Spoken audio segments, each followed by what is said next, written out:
你有没有想过，仅凭一张车票，从日本的最南端一路坐火车直达最北端，究竟会经历什么？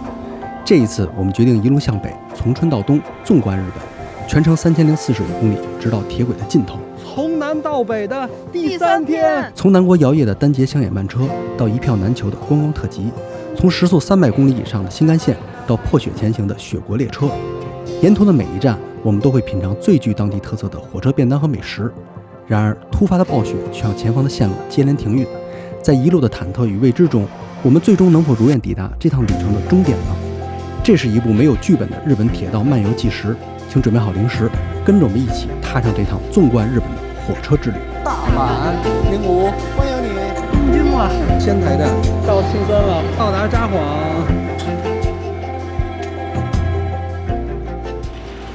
出发日，我们要去坐车。日本的最南端。我们现在早上5点多在九州的车站中央站。哇！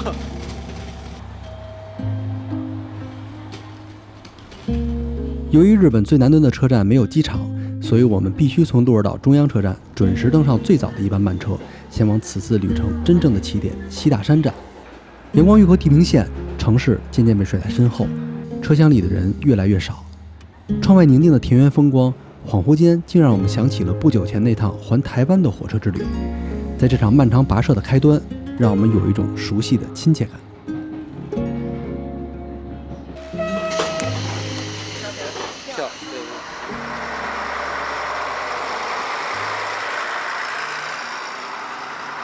我们现在已经来到了日本最南端的 JR 火车站西大山站，对，然后我们要从这里启程，一直去日本最北端北海道的最北端的志内站，也是 JR 的最北端的这个站。这是我们的一次新的挑战。其实是日本最热的地方，走到日本最冷的地方。是。对，尤其是这几天日本的新闻一直在播报，就是北海道那边下暴雪，叫猛吹雪。对，而且其实已经出现了灾害，所以呢，我们也不知道这个我们到底最后能不能走到最北端。对，因为有可能它的 JR 车会因为雪而停运。就如果停运的话，还有几种可能，就是咱过去了回不来，这是最可怕的。对，因为我们后面的飞机行程就可能耽误了，所以说现在心里非常的忐忑，但是没有办法了，已经要启程了。对，那我们就只能看看后面能不能过去了。然后呢，我们这回呢还将挑战一个，就是每一站都吃特色的便当，我们看看能吃到多少。就说这个日本的便当啊，就是它可以组成一个非常好的店铺，就是种类非常多，尤其是从南到北，它的特色都完全不同，就是每一个地方的产的东西都不一样。我们俩买了2张 JR 的车票，可以连续坐7天时间。那我们从西大山启程。西大山的这个站牌，日本最南端站，请看这里是一条铁轨，然后远处是火山。对，这个火山叫什么名字？小雨？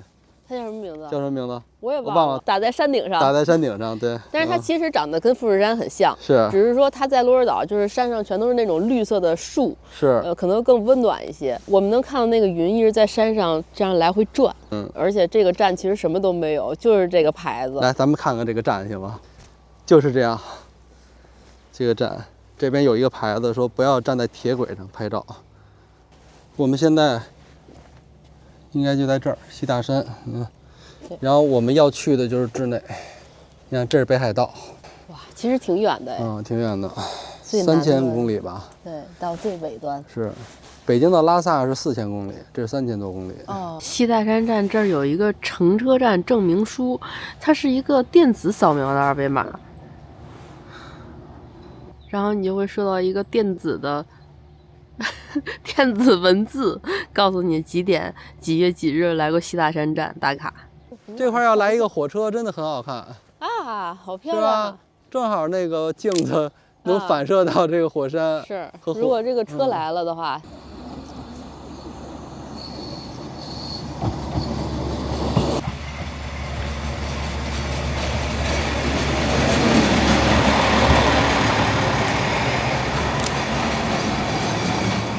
瞬间就来了好多游人在拍火车。现在在我们身后呢是这个非常有名的西大山站的黄色邮筒，说在这儿呢可以买一个明信片，寄给自己的亲人或者朋友。你看这还写着爱、幸福、感谢，这什么？伴，陪伴是吧？这个位置相当于中国的上海和杭州的那个位置，所以呢，我们看到后面呢竟然有棕榈树。虽然现在是因为是2月份嘛，我们这块感觉体感也是凉凉的。大家看我们穿的衣服呢，实际上是为了去北海道准备的。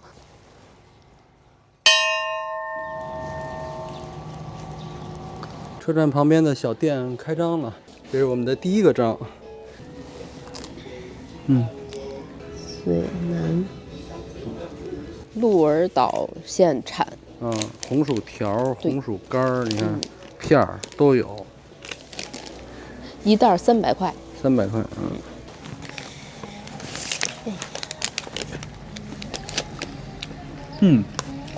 这是黑糖味的，还挺硬的，好像点心啊。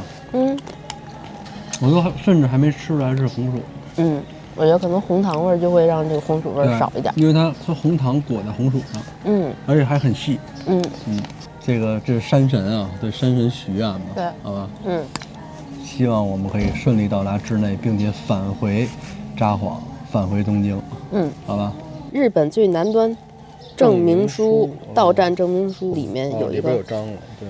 证明书，真漂亮。这就是刚才咱们坐的火车吗？对，就是它。然后我们一会儿要去坐一个很特别的火车。对，保密。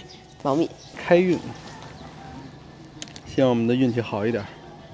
我们的火车来了，大家要都在这儿拍火车。看看这回是什么颜色的火车？好像开盲盒一样。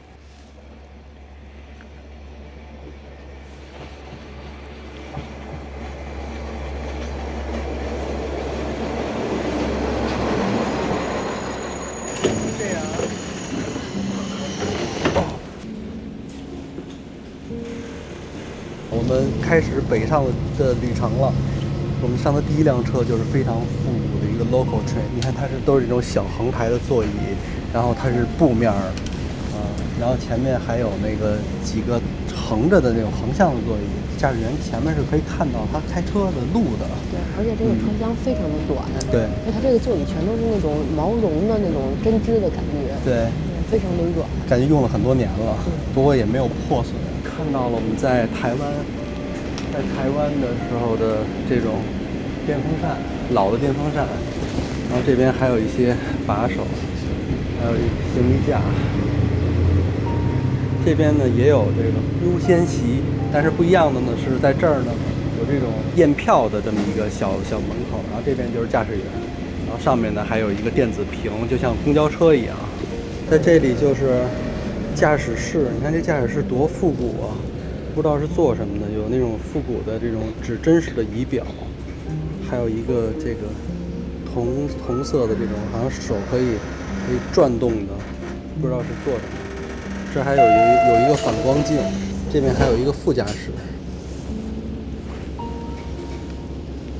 这里还有一个洗手间，小小的水池，然后这还有几个扶手，上面还有一个小小的置物架，上面有手指。我们乘坐的这列老式柴油火车是日本国铁时代最后的通用列车，它在鹿儿岛的指宿枕崎线上已经行驶了近半个世纪，保留着最纯粹的昭和印记。当海风从手动推开的半截车窗吹进车厢，这种原始又缓慢的体验，让我们想起了台湾南回线上的蓝皮解忧号。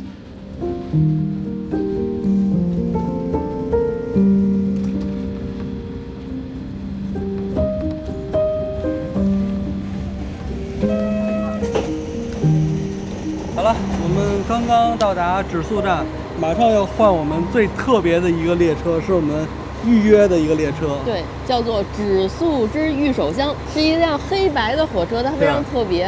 它需要单独预约的，一天可能一天3趟。我们要在那边坐车，所以我现在要提着我的行李上这个楼梯，因为这个站太老了，没有电梯，艰难的行走。这就是指宿站啊，这就是我们要坐的车。这边全是火车的贴纸，哎，好漂亮。这边是。好了，我们在指宿站等着这个御手箱，这个就是它的宣传板，可以在这拍照。今天你的衣服很配啊，黑白啊，我也是黑白，是吧？你也是黑白的，在这盖章，而且盖章的时候都有一种很用力的状态。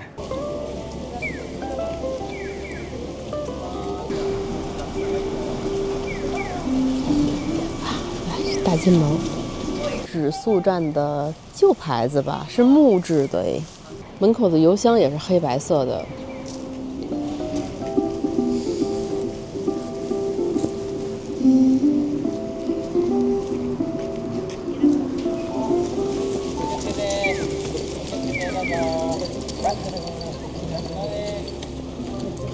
这本来是一个足浴的温泉的，其实下面是可以泡汤的、泡脚，但是似乎它现在正在修还是正在建的过程中。看着这个小椅子简直太逗了，这是一个纯木质的，然后这个木板上面还有眼儿，就好像透气用，然后后边是有弧度的。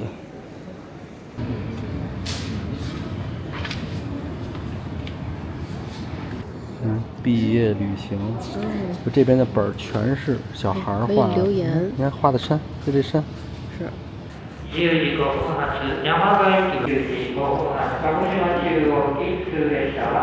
乗車券ください。中央までなんです。特急券もらえる。大概已经在这个椅子上这睡着了。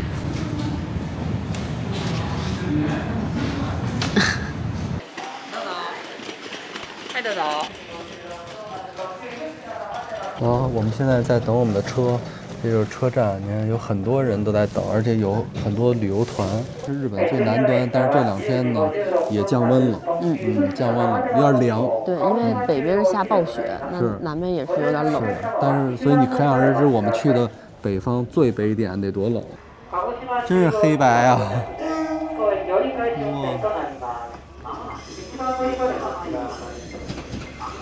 感觉很特别，很有仪式感哈。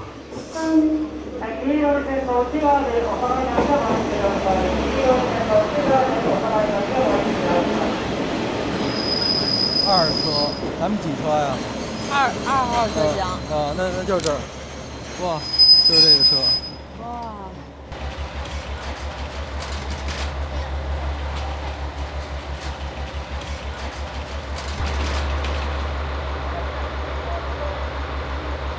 纯木质的哈，这感觉很漂亮啊。对，它这一股我从来没闻过这个味道。对，一股木头的味道。木头的味道，然后你看这边还有小孩专门的座位呢。是啊，这个整个这个区域都是小孩的，可能。这是家长，我感觉这是家长的位置。这是司机，你看，这是木质的地板，哇。然后这边呢还有柜子，这个座椅好逗啊！它可以面向着这边的风景，因为这边是大海。啊，这个座位好棒！这个座位还有这样一个独立的空间。看一看整个的车厢，这边有一个门，它可以打开就过去了。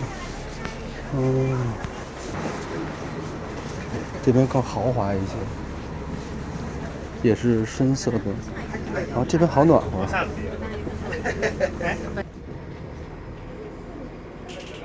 这个车厢还有特点，他们的灯都是这种大的圆形的灯泡。在日本的火车都是双向开的，也就是车都不掉头，所以在我身后也有一个驾驶室。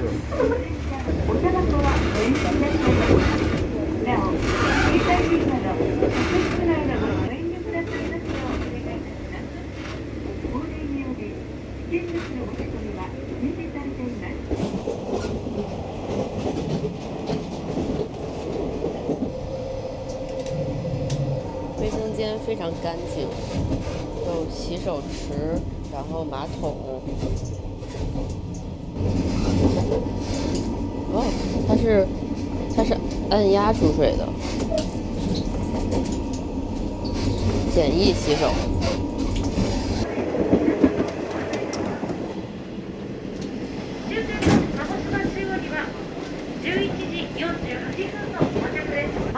你要买什么呀？好呀。小桌板。我们约的这个位，我当时以为是靠海的那一边，但是没想到我们是靠山的这一边。因为我发现就是靠海的那一边，就是大家都是那种面对着海的那个座位特别好，但是都被抢光了，我也没预定上。因为他们都比较有经验，对吧？对，比较早啊。我买了一瓶汽水，然后还有一个它的车上限定的这种黑白的布丁，因为这车身是黑白的嘛，所以它的布丁也是上下2层黑白的。是气的吗？汽水。苏打水。就这个汽水稍微有一点甜味儿啊，然后喝进去之后，你就感觉嘴里没有甜味儿了啊。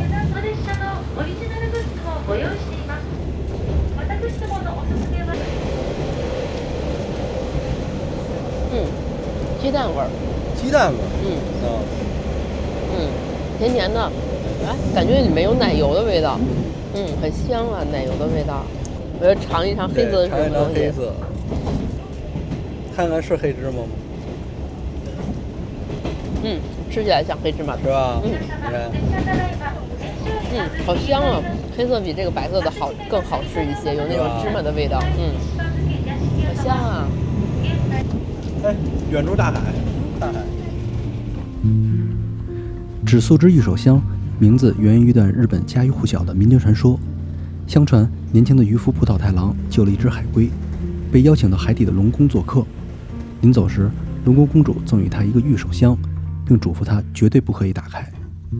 浦岛太郎回到陆地以后，发现世间已过数百年，千古皆非。他在绝望之中违背诺言，打开了玉手香。河中喷出一股白烟，他瞬间从黑发的年轻人变成了白发苍苍的老翁。今天，这段关于时间的隐喻被凝固在了这条铁轨上。我们品尝着特有的黑白布丁，闻着车厢里九州雪松木散发的香气，就这样摇摇晃晃地穿过时间。我们即将到达鹿儿岛中央站，从这里换乘九州新干线樱花号，去往今天的目的地大阪。这个火车其实只有1个小时的时间，然后其实非常紧张。对，里面的装修其实是最有特点的。然后但是呢，感觉它是比平常的那个车要晃，我感觉。对，很晃。对，有可能它这车比较老。有可能吧，特别的晃。对，所以但是大家都在自己的座位上，就是看看景色啊，吃吃东西啊，其实很悠闲的。对，所以这个车晃不晃也无所谓。是，而且它那边就是叫鹿儿岛湾，好像是。鹿儿岛湾，然后是大海，然后那边就可以看到火山。是，其实这边有很多山，跟富士山都很像。是，我觉得我们也应该 chill 一下，稍微休息一下，好吧？对啊。ご乗車くださいましてありがとうございます。お降りの際はお忘れ物をなさいませんようお確かめください。OK， 我们下车了。我们刚刚上车的时候车是白色，然后下车的时候从这边下是黑色。对，它是两边哈。整体感受呢，我觉得这个比一般的日本的车要晃。要晃很多，然后给你晃晕了。晃晕了，然后我有点想吐，加上今天也没吃饭，没有正经吃饭，然后加上这2天一直早起，我就困得不行。然后就恶心。说实话，我都有点担心咱俩这个到最北端有点快实现不了了，我有点难受，感觉坐的我。我觉得应该是可以，因为咱们现在你看今天早上坐的都是旧车、老车，然后呢后面咱们要坐新干线了，其实就会好一些。是，我觉得我需要先吃点东西，咱们先看看有没有东西吃吧。好吧，去买点便当。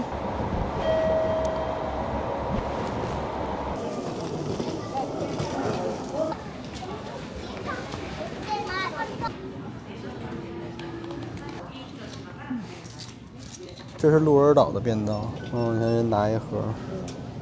然后我们一会儿要上新干线去吃。对，但是感觉挺大份的哎。鹿儿岛的便当的特点呢，就是黑猪肉。你看，好像都是黑猪肉的，然后它还有名字叫萨摩的，我不知道可能是不是这块好像有一个地方叫萨摩。萨摩，对。然后，那我们挑一份便当吧。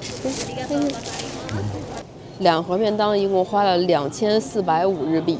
你看它包装多好看，对啊，就像礼物，就那个伴手礼都可以了哈。是，他还给我们展示了一下它的生产日期，其实就是今天的，然后今天吃完就可以了。是。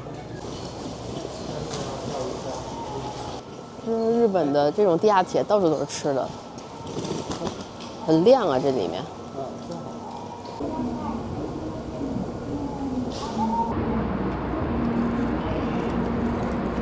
这车好酷啊！真酷！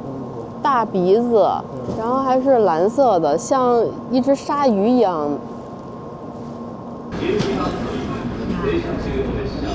哇，没有人。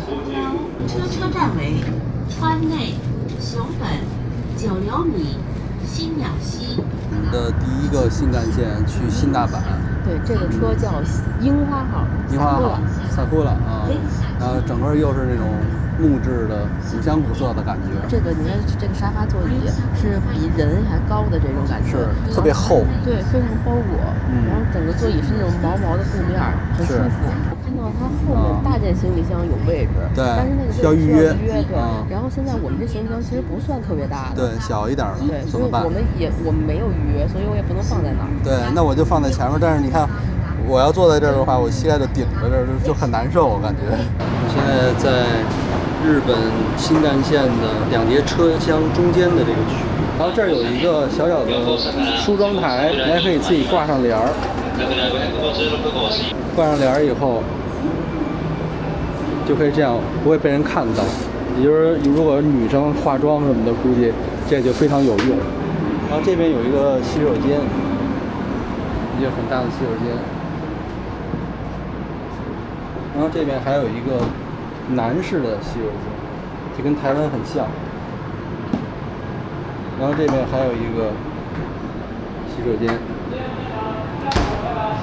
这边呢又有一个垃圾桶，可以扔瓶子。这边是可以扔大物件。开始测评了。好，那我们就打开第一个便当，来吧。鹿儿岛名物附赠了一双筷子和一个湿纸巾，我把它打开。哇，这是一个轻便的泡沫盒。里面我还以为是跟台湾那种木盒呢。对呀，整个闻起来是那种海鲜味儿。米饭上面放了虾和这个鸡蛋碎。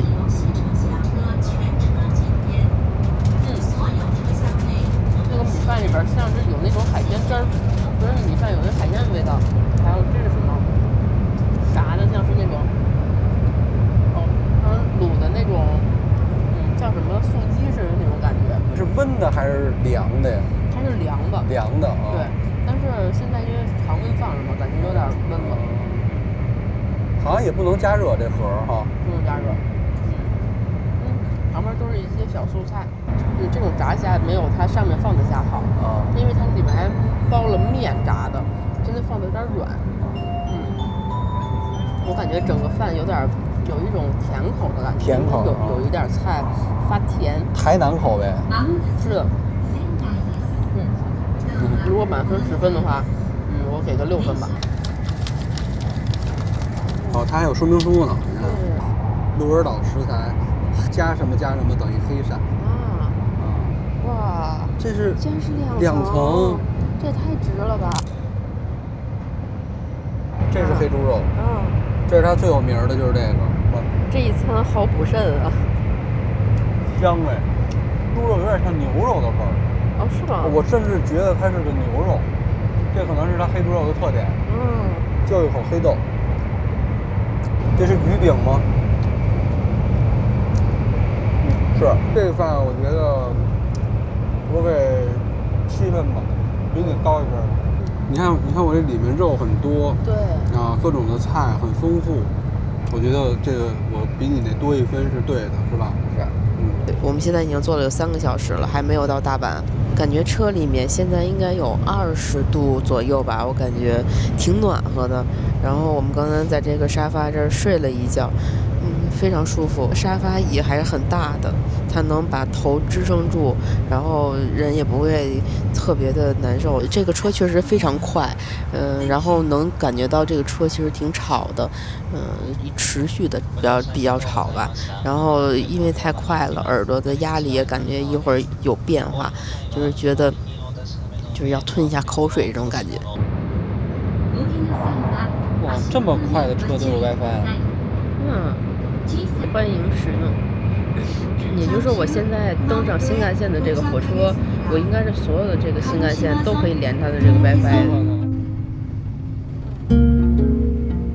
告别了九州，我们搭乘樱花号新干线一路飞驰，窗外的风景也从九州宁静的田野变成了本州岛飞速掠过的城市线。今天列车会带我们直达大阪，在这个热闹的关西腹地，我们将短暂停留一夜。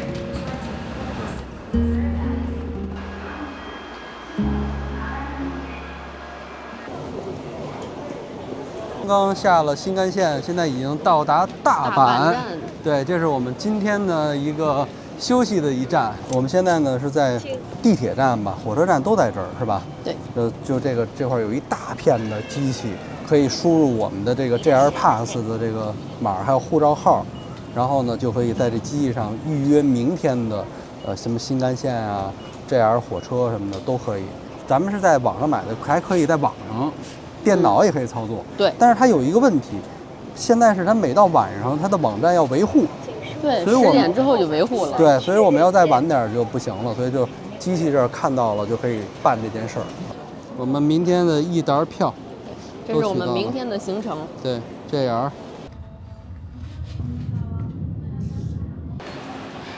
售完了啊？没有了。我们要买的便当已经售完了，现在太晚了。后来这个便当好吃的在晚上的时候都买不到了。感觉大家都吃那个。那我们就只能先去吃包子了。我们现在在等的这个店呢，它中文应该叫什么蓬莱？哦，对，蓬莱包子。对。然后，但是它的这个 logo 呢，特明显是551。对，4个920，6个1380。Thank you。其实就是纸盒装的那种，哎。行。然后他还给了一些芥末，黄芥末。那先提着吧，因为在日本好像是不能随便在这吃，因为我发现这儿坐着的人没有一个在吃东西的。对，就感觉就很，就是没有味道。是没有味道。对，所以我们也别在这儿吃。那咱们就坐地铁去吧，不行。好吧。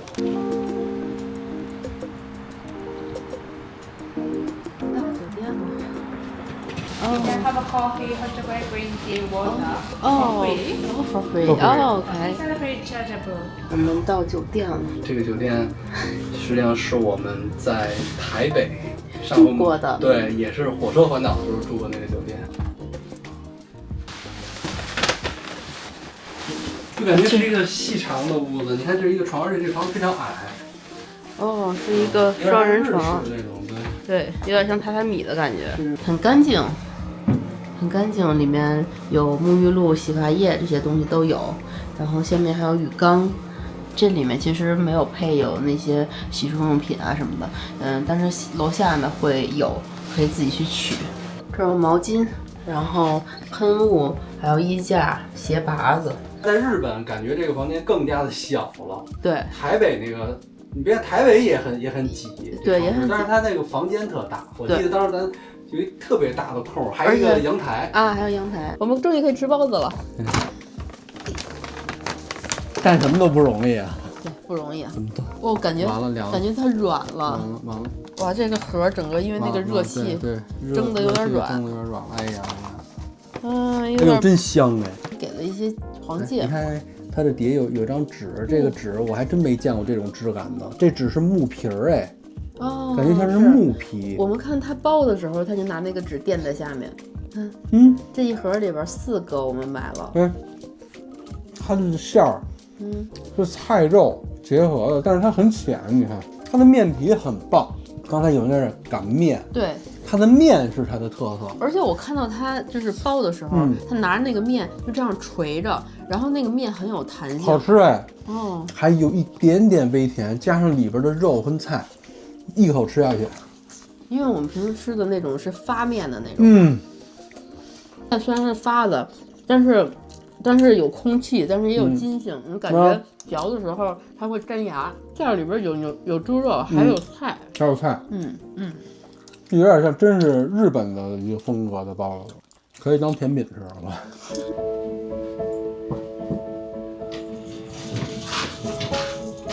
今天是我们穿越日本的第2天，纵贯。对，我们今天要从大阪去到东京，然后中间要经过几个地方。我们现在要从酒店离开了，现在7点半，然后我们争取8点到车站，然后8点半我们就要去坐火车了。然后呢，我们今天住这个酒店呢，在大阪其实是台湾人开的，然后昨天我们也看到很多台湾人在楼下聊天，所以说如果想订酒店的话，也可以来这儿住。纵观日本的第2天，一大早我们从酒店出发，坐地铁去大阪站换乘新干线，继续一路北上。在登车前，我们要在西日本最繁忙的大阪站找到关西地区最负盛名的火车便当章鱼糊饭。我发现他们日本人也会在这地铁里面找路，找不到。我们也是在这里面绕来绕去的，有点不太，有的地方不太懂。我们俩又迷路了，在大阪站里。这块你看都是那个露台了，小雨，就是这个铁道的了，就是出口了。咱们怎么能找到昨天那便当店啊？对啊。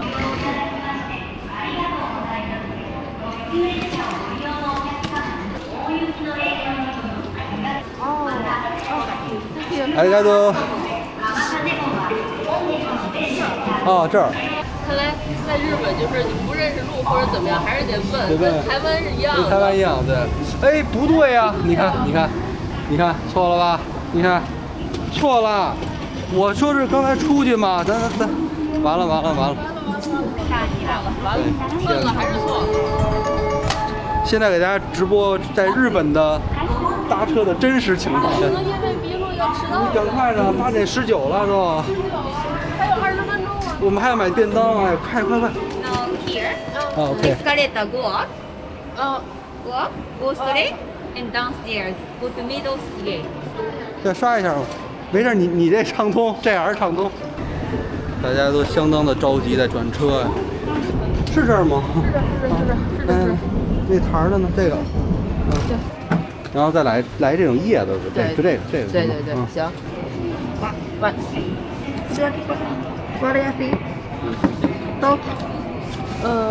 他说的意思这是容易碎啊，好认真啊。大家都。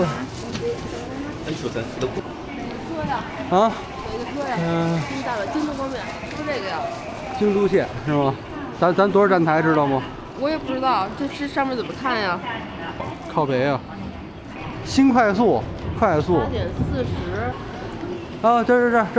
8点40，11。迷失大阪城。IC カードをタッチ、または差し込んでください。超疯狂啊！那我觉得大阪是我做过觉得最疯狂的，就是最混乱的这个体验线路。对。哦，这儿呢。我下来了。那走，那咱们找位子。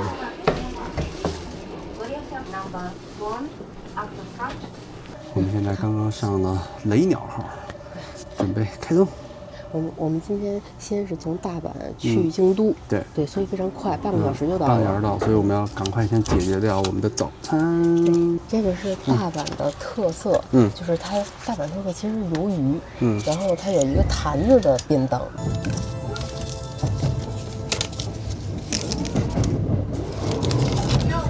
哇，还是有湿巾，一个小盖子。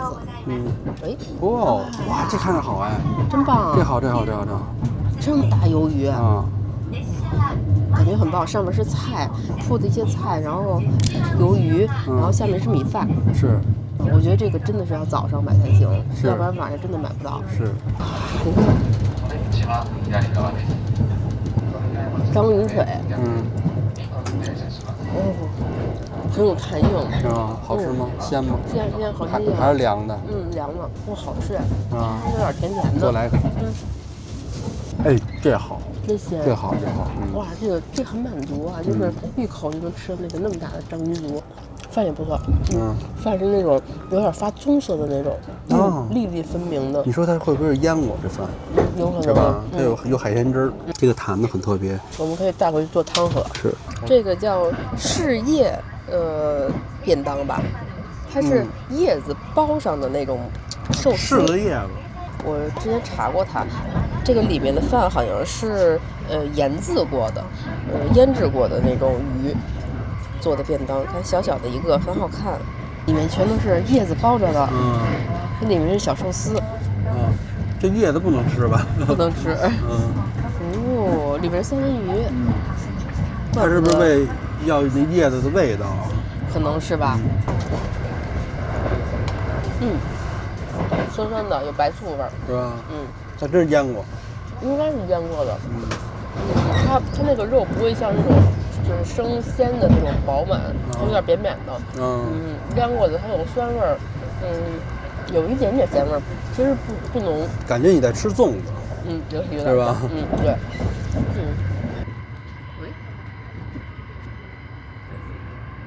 可以哈，这个味道可以，这个好吃，这个好吃，有味儿，有味儿。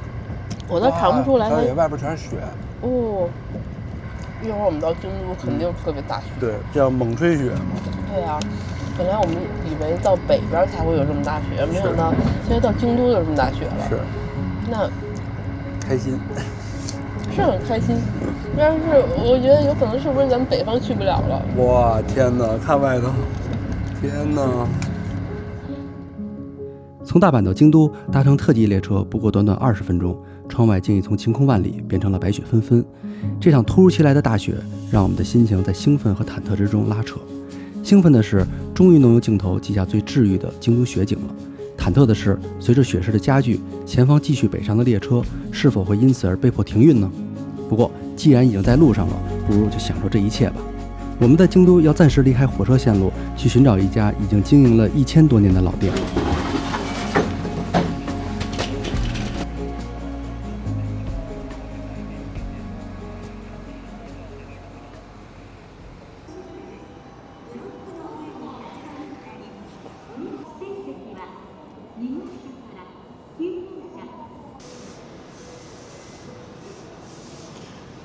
我们现在在京都站，京都站真的好大，就像一个欧洲的大教堂一样。它只不过它是露天的，它是那个雪都在屋里在下雪的感觉。但是它的那个京都站的顶子特别的高，应该是我见过的最高的一个屋顶的车站。地下铁乌丸线，对，走吧。我们又要从 JR 转地铁了。今天第2天的感受，好像已经对这套系统 JR。地铁的区别看明白了，属于2个公司吧，算是2个公司，而且我们的 JR Pass 也是只能坐 JR 的这种新干线啊，JR 公司旗下的车，一到地铁我们就要老老实实的刷西瓜卡。猜猜这是什么？答案揭晓。卖伞的，感觉跟那个咸蛋超人似的。这儿有大中小的存储，这个很适合我们呀。赢。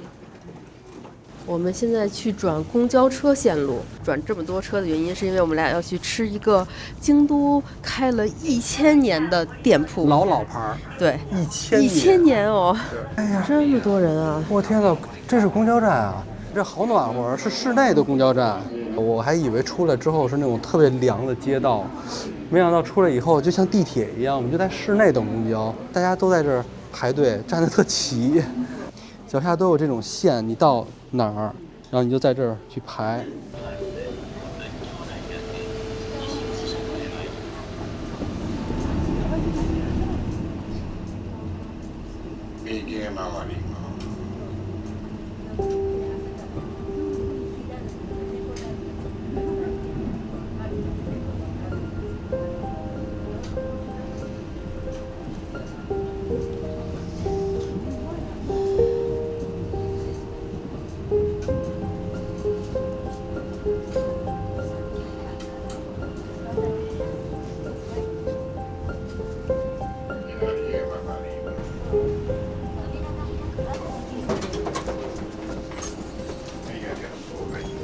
雪，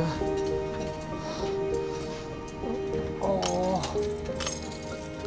哇，小雨第一感受，我的脖子里都往里进血，哇，好大的雪，雪直接飘到我嘴里了。是，这也太大了雪，你看你头发瞬间就白了啊！咱俩需要伞，我们2个人，完了。们从京都到东京可能不能再往北走了。这雪一点都不滑。对，因为其实是刚下的吧，可能下的没多久。虽然我俩都在北方长大，但对大雪的记忆都要到小时候了。当我们在京都又一次见到这么大的雪的时候，都开心的像个孩子一样。小雨，你的羽绒服我都拍不到你了，我感觉你已经融合了。你看你的颜色跟旁边那个小车是一样的。是。真像啊！瞬间你的衣服上就全都是雪了。是的，你看有多厚，就连这种特别细的枝子上，你看。对呀。对吧？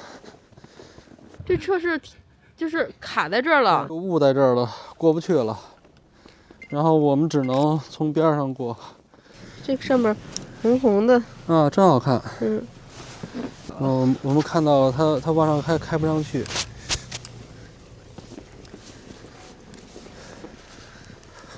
哇，你看这个松树，小雨，好漂亮啊！哇，太漂亮了！这回我们是赶到下雪进行时啊。小雨，你冷不冷？现在什么感受？不冷。不冷是吧？对。脚也不冷，对吗？对，不冷。脚也不冷，脚也不湿。然后呢？我就感觉那个雪淋在脸上，就是冰冰凉凉的。对。然后，但是不觉得特别冷。它现在多大的雪？我就感觉到这个雪就直接淋在头发上，它就粘在头发上了。但是像这种，羽绒服，我的羽绒服上也全都是雪。然后像这种毛上面都会挂上雪，但是稍微有点温度的地方，只要淋在上面就会化。天哪！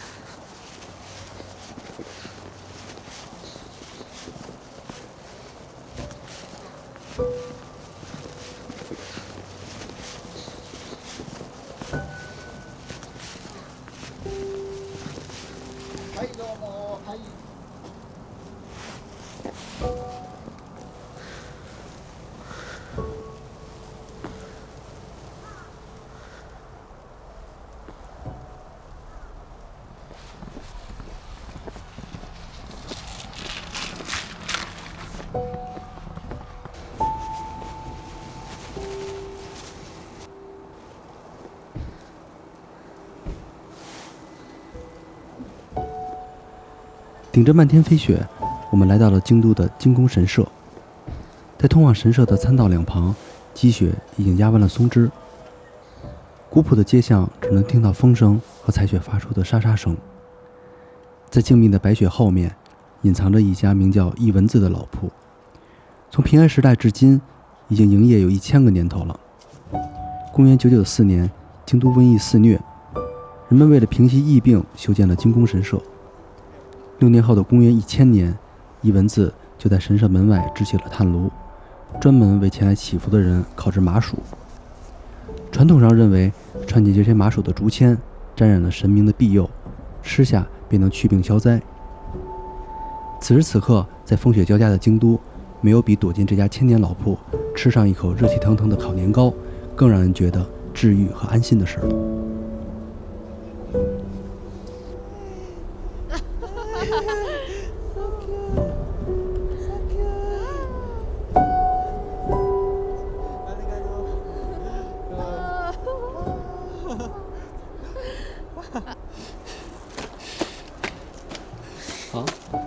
哇，都结冰了。是，可以的。好，可以。奥赛，对，行吧？行，可以。氛围好，氛围好，对。哇，天哪！店家让选是在里面还是在外面？我们在外面，然后他就给了我们一个这个位置。是，暖和吗？暖和，还行，就是感觉这边凉，这边热。对，你知道吗？现在你在体会1000年以前的感觉。对，谢谢 ，Thank you， ありがとう。我们现在在这个店是日本的一个开了1000多年的老店，然后他现在正在烤这个，应该是年糕吧，我感觉，我烤的有一点点糊糊的。然后它这个台子是木质的台子，很神奇啊！它在这烤，竟然这是木头的。我观察它不是铁的，也不是那种瓷的，很有意思。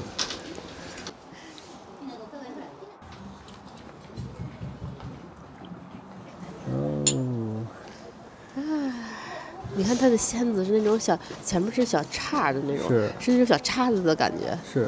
然后它烤的是一小块一小块的，一份是就是这些串儿，然后呢，每一个上面就有那么一小块儿。你看它烤的有点糊糊的那种感觉。对，尝一口。但是不知道糊的时候会苦吗？对啊，我看它还浇了汁儿在上面，黏黏的，可以蘸一下。什么味儿？甜甜的。甜甜的，有点那种像是那种蜂蜜的那种糖浆，然后黏黏的。年糕。这年糕好像仿佛外边炸过一样，好像挺甜的哈。炸过的，然后嚼起来有点糊，有一点糊糊的味道它就是，我觉得它就是要那个糊味儿，对，才能中和那个甜。伴着外面的大雪，然后再在这么复古的地方，然后他给了我们一个小炉子。我们的右边这边就是寺庙，对，这简直就像《千与千寻》的那种，就是真实的小镇子一样。我觉得京都就应该这个时候来，是吧？对，为了记录这场难得的京都大雪，我们接连错过了下午的2班列车。按照原计划，此时的我们本该在中午就抵达名古屋，品尝当地最出名的鳗鱼饭餐吃。现在行程被打乱了，只能临时更改计划，再去尝试一次。我们的车已经晚了，只能再重新订一辆了。在刚才下雪拍得太开心了。他必须得是到柜台，我感觉。I missed my train. 这车上是人工塞的是吗？啊，这么突然间冒出一人来啊？OK， 行了，那咱再去订了行吗？果然行了，我们最后还是决定去名古屋了。一会儿我带你吃一个名古屋名物。这个感冒的时候很难说。几经波折，我们终于坐上了前往名古屋的列车，继续一路北上。随着火车驶离京都，窗外的景色从漫天飞雪直接变成了阳光明媚。这种一日四季的奇妙反差，或许正是铁道旅行最让人着迷的地方吧。我跟小雨现在刚刚到名古屋，哇，这儿阳光真好啊，变化真大。你看这边蓝天白云的。你看这就有餐厅了。这就有了名物啊！来看这是吃什么的呀？昭和36年名古屋开店。就拿西瓜卡就可以买。看看吃什么。放在外面，但是里面没有地方吧？里边有地儿坐，你看。站着吃的。吃完就走。欢迎你，名古屋。到名古屋了。你看这儿就是名古屋外头，咱上这看一眼。哇，这好像那哪儿啊？我想不起来了。那个嘉义不是台南啊。哇，这是阳光特别的充足。日本的出租车，电动车门，自己开门，电动车门，电动关。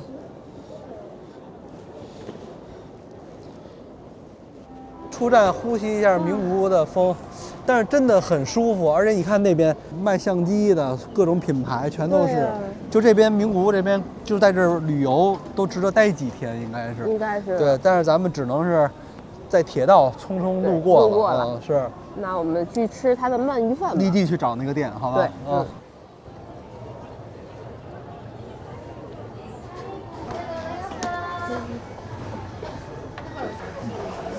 它是分步骤的，我还以为它是做成3种呢，但是其实是自己分3种方法吃，有鳗鱼饭，然后给的这些小菜，还有这样的小菜，然后这边呢是它的送的一份清汤，好香啊！是。第一种是拿板，然后取出鳗鱼饭，先吃原味儿。哇，那我直接吃。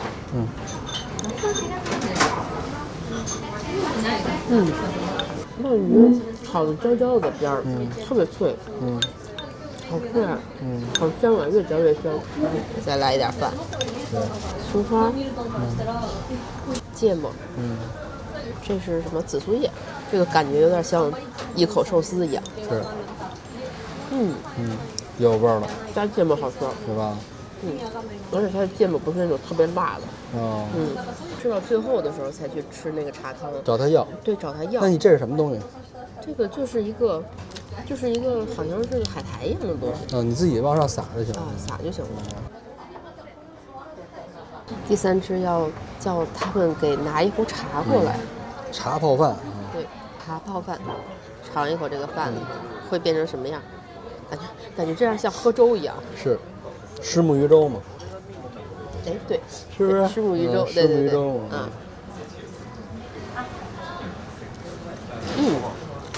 它有这个海带的鲜味儿的。这不是茶叶，这是肉香啊！啊，是吗？难道是鱼汤吗？你尝一口，不是茶，看着就跟茶一样，这是肉。哦，这是木鱼花的那个味道。对，它其实是泡的木鱼花。对。那它不是茶。鲜的，不是茶啊。但是我一点没尝出木鱼花的味儿。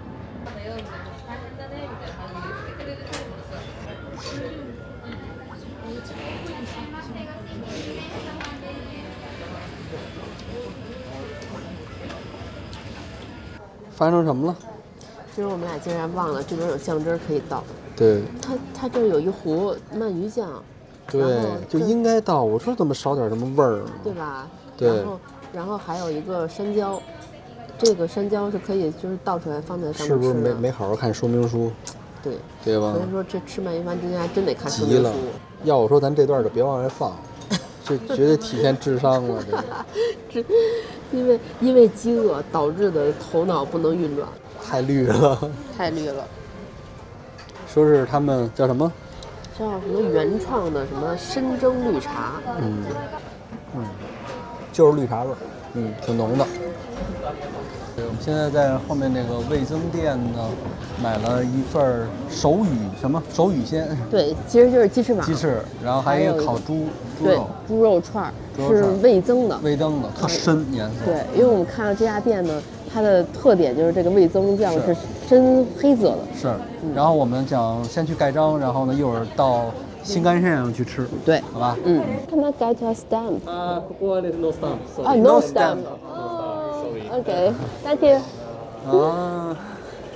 名古屋没有章啊。我们俩人在名古屋站的，大家休息的地方，在喝咖啡。然后这边又非常暖和，因为很多列车都晚点了嘛，所以很多人在这儿。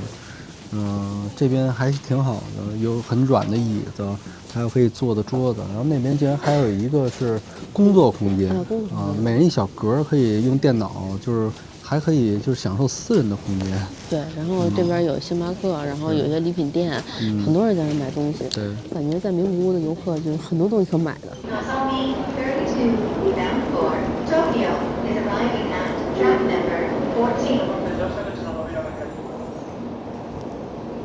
外边已经夕阳西下，光线特别，特赞。落日了，这色儿也太深了吧！酱甜的酱，你知道这什么味儿吗？老北京炸酱面的味儿。咱不要扎嘴。真是酱甜，是不是？酱甜。一吃就是甜味儿。对。这个竟然跟咱平时吃的味增不是一个味道。不是一个味道。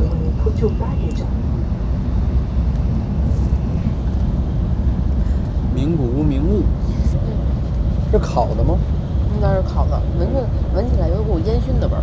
感觉这鸡翅好像没有什么特别的咸味儿。是吗？咸味不多，然后有烟熏的味儿。外边是有点发干那种。然后里边湿湿的。它这个味道很奇怪啊，像是有点像就是那种烟熏的时候放了什么味道的木头那种感觉。新干线将我们从名古屋送到东京时已经是黑夜，此时的东京站人头攒动，正是最繁忙的时刻。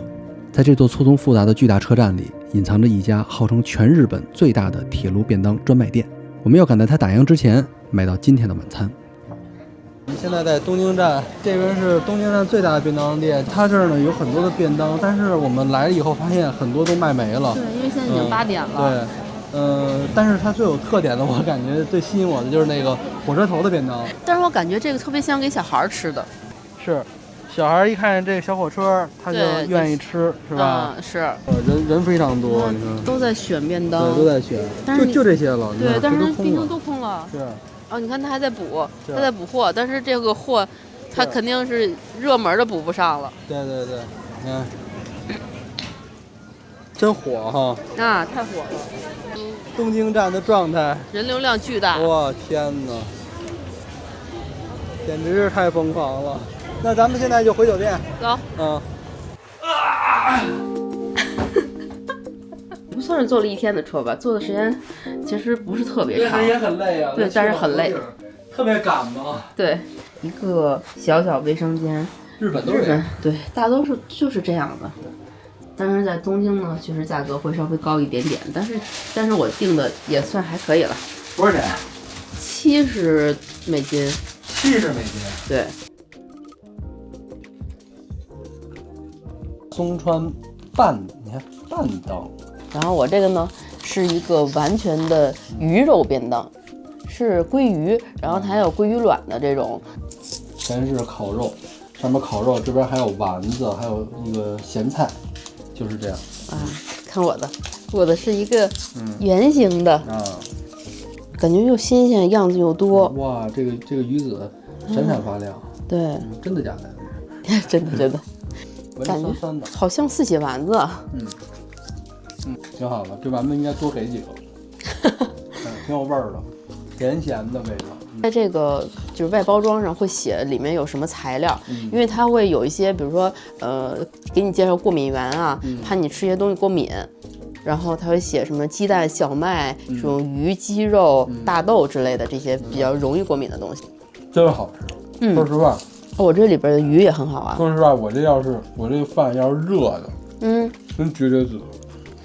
哇，我要吃一口这个鱼子。我超级爱吃鲑鱼子。而且它这鱼子非常大。今天这个便当特别下饭。一点都不腥，它鱼子有点咸咸的，它甚至没有今天早上吃的那个鱼，就是那个叶子包着的那个鱼腥。就是因为我们吃的这个饭一直都是凉的，然后就是他实在受不了了，所以就想要不然买一个热的泡面吧。对，这叫什么？台湾大新辣味的面。我推荐大家去东京站这个便当店，是吧？对，感觉真的很好吃，味儿不错。这已经是我们晚上就是买最后剩下那些了。真不错。哎，这面味儿也不错哎。台湾那么爱吃辣的吗？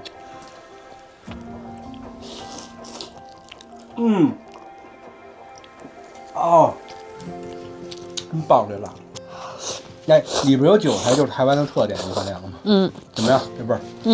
今天你别说，咱买的这几个都是盒饭，盒饭还挺好吃，你说？好大，是不是？特好。这个便当如果我打分的话，我可能会给8分。这个便当我要打分也是8分。推荐大家，如果去东京站，吃这个便当。对。那今天晚上我们就要睡觉了。我们今天晚上就到东京了。然后呢，虽然我们今天晚上是计划要去拍东京塔的，本来，但是呢，真的是太累了，然后也没时间了，因为我们今天晚上还要考数据，然后明天早上我们还要早出发，所以呢，那今天就到这儿吧。然后明天我们就要去青森了。从鹿儿岛到东京，我们完成了这趟火车纵贯日本之旅的上半程。明天我们要告别都市，驶入好雪地带。